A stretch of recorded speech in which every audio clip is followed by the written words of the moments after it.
Toi qui possèdes du nombre des biens à venir et non l'exacte représentation des choses, ne peut jamais, par les mêmes sacrifices qu'on offre perpétuellement chaque année, amener les assistants à la perfection. Autrement n'aurait-on pas cessé de les offrir, puisque ceux qui rendent ce culte, étant une fois purifiés, n'auraient plus eu aucune conscience de leurs péchés? Mais le souvenir des péchés est renouvelé chaque année par ces sacrifices, car il est impossible que le sang des taureaux et des boucs ôte les péchés.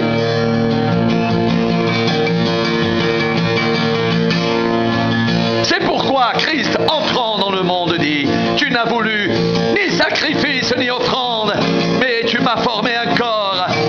Tu n'as agréé ni holocauste ni sacrifice pour le péché. Alors j'ai dit: voici, je viens. Dans le rouleau du livre, il est question de moi, pour faire, ô Dieu, ta volonté.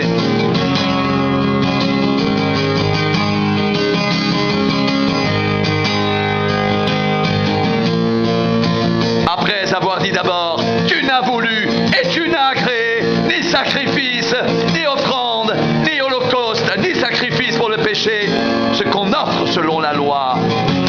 Il dit ensuite: voici, je viens pour faire ta volonté.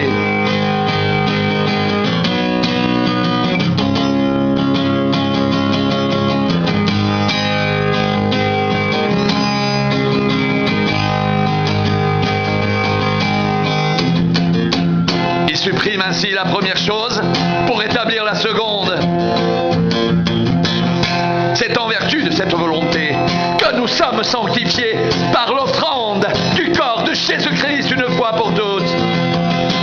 Et tandis que tout sacrificateur fait chaque jour le service et offre souvent les mêmes sacrifices qui ne peuvent jamais ôter les péchés, lui, après avoir offert un seul sacrifice pour les péchés, s'est assis pour toujours à la droite de Dieu.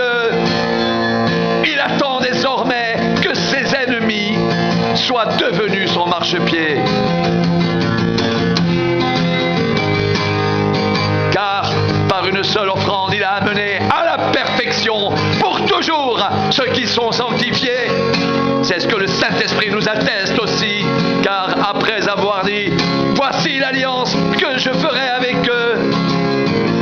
Après ces jours-là, dit le Seigneur, je mettrai mes lois dans leur cœur et je les écrirai dans leur esprit. Il ajoute: et je ne me souviendrai plus de leurs péchés, ni de leurs iniquités. Or, là où il y a pardon des péchés, il n'y a plus d'offrande pour le péché.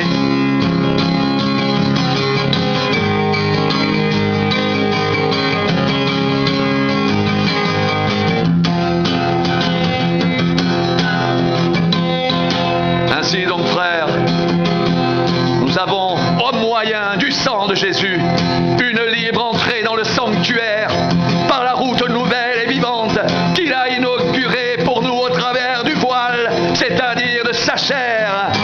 Et nous avons un souverain sacrificateur établi sur la maison de Dieu.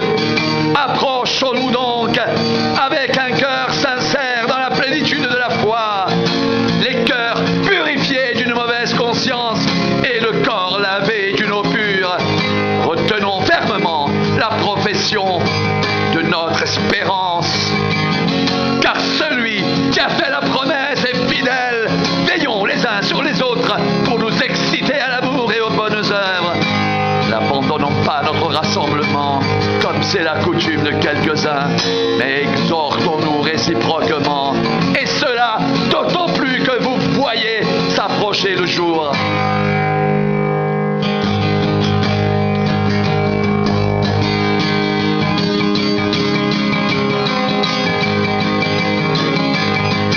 Car si nous péchons volontairement, après avoir reçu la connaissance de la vérité, il ne reste plus de sacrifice pour le péché, mais une attente terrible du jugement et l'ardeur d'un feu qui dévorera les rebelles.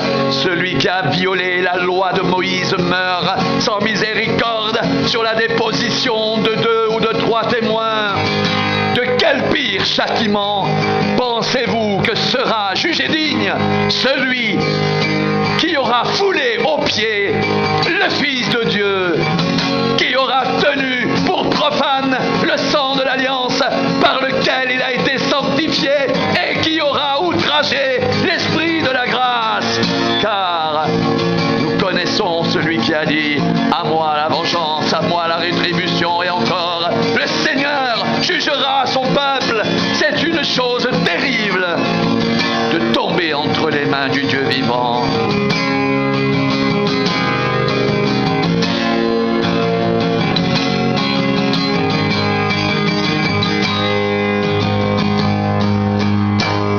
Souvenez-vous de ces premiers jours où, après avoir été éclairé, vous avez soutenu un grand combat au milieu des souffrances.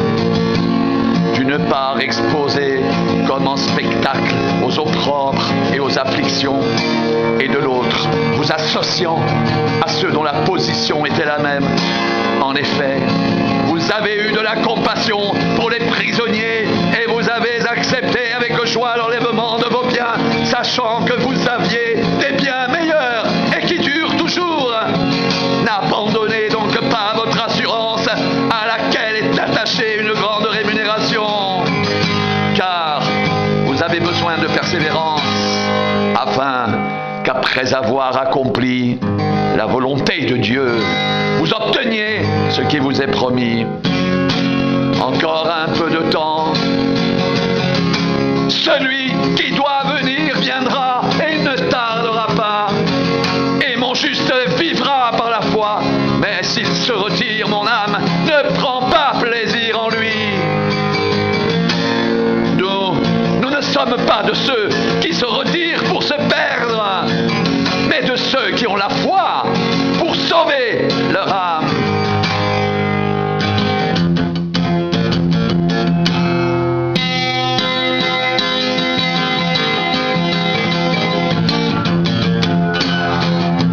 Or, la foi est une ferme assurance des choses qu'on espère, une démonstration de celles qu'on ne voit pas. Pour l'avoir possédée, les anciens ont obtenu un témoignage favorable. C'est par la foi que nous reconnaissons que l'univers a été formé par la parole de Dieu, en sorte que ce qu'on voit n'a pas été fait de choses visibles.